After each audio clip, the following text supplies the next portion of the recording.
Coco Gauff is now ranked number 1 in the world. How does that sound, ladies and gentlemen? As always, this video is brought to you via the Doctrine of Fair Use, the Fair Dealing, and the Digital Millennium Act. Well, not by the WTA. We all know their point system. It's based on a calendar year in terms of points won from tournaments.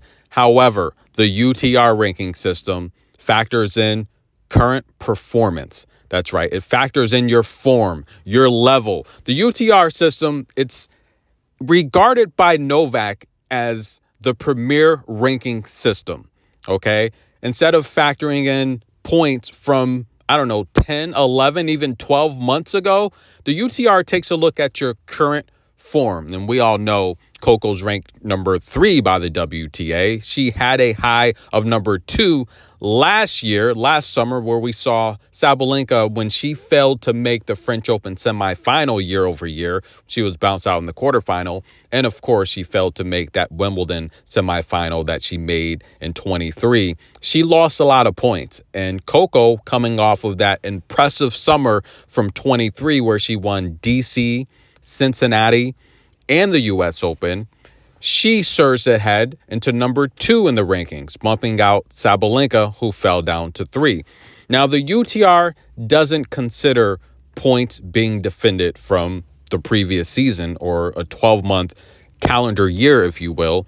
The UTR factors in your current form. That's right. And if we take a look at Coco's current form, she's on a 9-match win streak. That's right. 7-0 this year. 2-0 here at the Australian Open, of course, taking out Sophia Kenin and Jody Burrage. But going back to even the WTA finals, where she's now the reigning and defending champion on tour, she's won 9 matches in a row, and she's beat the number 1 and number 2 ranked players in the world. So the UTR is considering that. Now, they use a ranking system. Again, they factor in your current form. They factor in the opponents you've defeated. They do use a ranking system as well in terms of, providing points depending on the players you've defeated within those respective tournaments.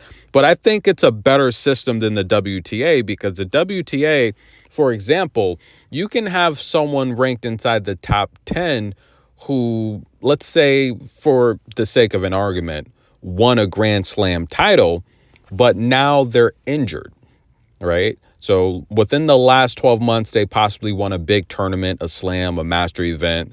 They received a ton of ranking points. They propelled themselves in the ranking, but now they're injured. They're not playing any tournaments, and they're still holding on to that ranking spot. Now, of course, if they can't play in a particular tournament, someone would get a wild card or something like that to, replace them in that tournament. However, if we're looking at current form, I think the UTR, it's a better system for determining who is playing the best tennis right now and who is a potential threat to possibly win a tournament at that given time. As I've stated, I think Coco will win the Australian Open this year. Now, a lot of people have talked about her performance against Jody. Look, I had to do several videos on it.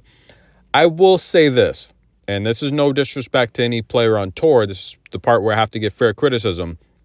Sometimes when you're expected to beat someone, or whether it's a single sport, a single player sport like tennis, or a team sport like football or basketball, when you're expected to beat a player or a team and everyone expects you to win, sometimes you play down to their level, not in any disrespectful way, but, if you're averaging, let's say this is football and your team is averaging 29 points per game, and you're playing a team that, averages half of that, maybe 14 or 15 points per game, and you have the much better defense, you have, just the better positions, the better quarterbacks, running backs, the better line, better defense, etc. And you just happen to play down to their level. Yes, play calling and things like that can affect that. But if you're just going through the motions, knowing you're going to win the match, sometimes you may not put your best effort out there. Not to say Coco, that happened, in the match against Jody Burrage, but I do feel at some point in the second set when Coco was up, she kind of let her guard down. But then what happens in tennis is you have a player with nothing to lose. They step up their level, and now all of a sudden you have to find your way back into the rally or the game or the set. and it may take a couple games before you catch up. That's what happened with Coco. I just felt she kind of let her guard down a little bit. It took a few service games to get her rhythm back. Once she got it back, she ended the match with the break. No big deal. Nothing to worry about. I still think Coco's playing the best tennis. The match against Sofia Kenin, she had 9 double faults. I understand that, but Sofia Kenin's one of the best ball strikers on tour.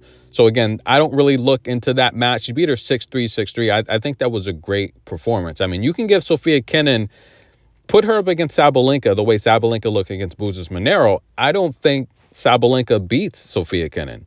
In fact, I don't think Iga beats that version of Sofia Kenin. Kenin played a very solid match. I just think she got too down on herself mentally. But I think Kenin beats Iga in this tournament, right? So I agree with the UTR. I agree with Novak. I think Coco is playing the best tennis. And based on the UTR rankings, which will they ever replace the WTA? Of course they won't, right? But I do think the UTR got this one very right. And a lot of people agree with me. A lot of experts, a lot of former players, they think Coco's going to win the Australian Open. And I do as well. I think the way Buzas looked against Sabalenka, I think if Coco meets Sabalenka, I think Coco beats Sabalenka. I really do. Sabalenka looked very sluggish. She looked very slow.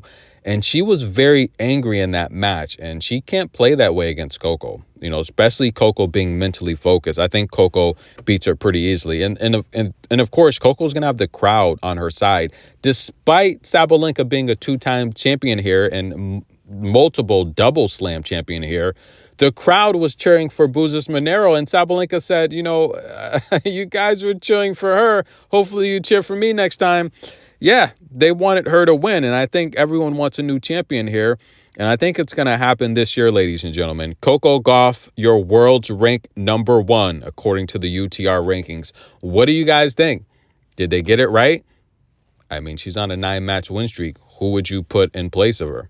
She's beat Sabalenka and Iga en route to this ranking of number 1. What do you think? Comment below. Tennis in a minute. We'll be back.